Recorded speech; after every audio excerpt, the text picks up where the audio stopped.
Okay students, we were discussing pre-fertilization events in which we have already discussed regarding gametogenesis, and today we are going to begin with gamete transfer, right? Now gametogenesis means the gametes have already been formed, right? Now we have to transfer the gametes, right? Because for fertilization the fusion of male and female gamete is needed, right? So after the formation of the male and female gamete, they are brought together to facilitate fertilization. अब majority of organisms में क्या होता है, जो male gamete होता है that is motile and the female gamete is actually stationary, means it can not move. So there is requirement of a medium which can move the male gamete, right? But in this case again there is an exception.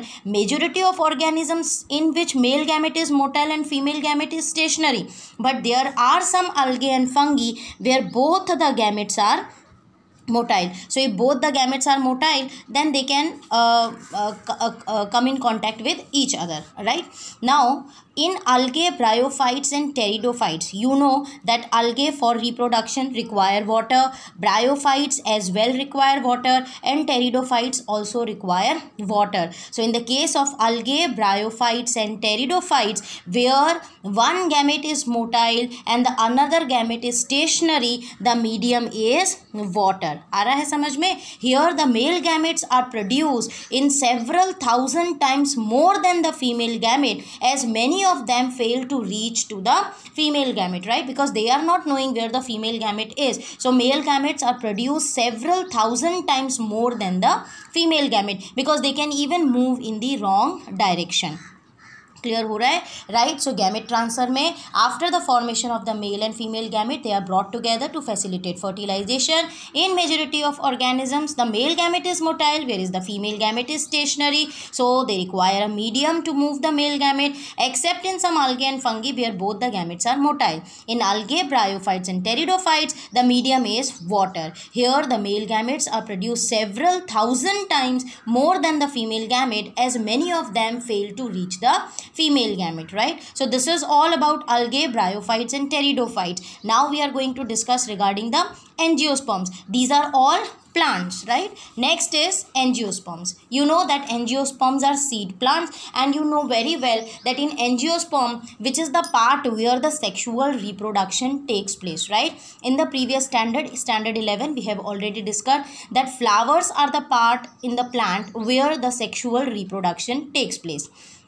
In flower, androecium is the male reproductive part and gynoecium या pistil is the female reproductive part. You know that the unit of androecium is stamen, and the stamen consists of anther. These anther are responsible for producing the pollen grains, and the pollen grains are the carrier of the male gamete. Similarly, the tip of the pistil is called stigma, whereas the base of the pistil is called ovary. In the female reproductive part, this ovary is responsible for producing the ovule, and the ovule is the carrier of the egg cell. And for the fertilization to take place, this pollen grain should be transferred to the stigma. आ रहा है समझ में? So here anther produces pollen grain carries the male gamete. Similarly, the ovary produces the ovule, and the ovule carries the egg cell, and before fertilization the pollen grain must be transferred to the stigma. Now in plants, in flowering plants, we have discussed regarding two type of plants. One, bisexual plants, and another one, dioecious plants. Bisexual plants are actually self-fertilizing plants. That means the plant in which all the flowers are bisexual, they are termed as bisexual plants. या फिर उसमें एक flower male है, एक flower female है, but both the male and female flowers are present on the same plant, right?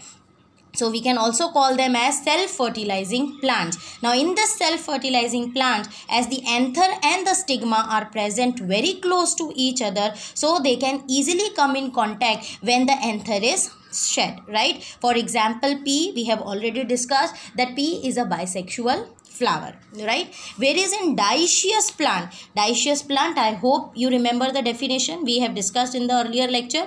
The dioecious plant is the one in which in one plant there is only male flowers, in another plant there is only female flowers.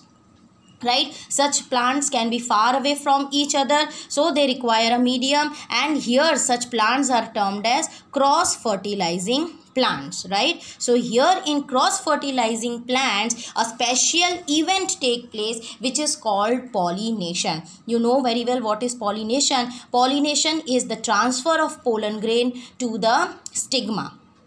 Alright, pollination is transfer of pollen grain to the stigma. So there are various agents of this pollination that we will discuss in the next chapter. But little bit we can say that air is responsible, water is responsible, so these are termed as the agents of pollination, right? Now these pollen grains germinate on the stigma. Once the pollen grain through pollination falls on the stigma, it will germinate on it, and the pollen tube will come out from the pollen grain, which will carry the male gamete to the ovule, and there it will discharge the male gamete near the egg, right? Once it is done, the fertilization will takes place, right? Here we are discussing only gamete transfer, so we will discuss till here that when the pollen grain germinate on the stigma, the pollen tube carries the male gamete, it reaches the ovule and discharges the male gamete near the egg, right? Next is in dioecious animals. Dioecious animals may, you know, there are a variety of animals, so here we can't discuss in each and every organism what is the method for the transfer of gametes, right? So since gametes are produced in different animals, the organism must evolve a special mechanism for gamete transfer, which is essential for fertilization, right? There are very less chances that the gamete transfer topic itself is asked in 3 marks, but basically this portion angiosperm you should remember, as well as you should always also remember regarding algae, bryophytes and pteridophytes, right? So again I will repeat it. Gamete transfer, once the male and female gametes are formed, they need a medium so that they can come close together. Majority of organisms में male gamete motile है, female gamete stationary है, but there are certain algae and fungi in which both the gametes are motile. Because the male gamete is motile and female gamete is stationary, it requires a medium. In algae, bryophytes and pteridophytes, the medium is water. Male gametes are produced several thousand times more than the female gamete, because many of them fail to reach the female gamete. If we talk about angiosperms, angiosperms में the anther produces the pollen grain, and the pollen grain are the carriers of the male gamete.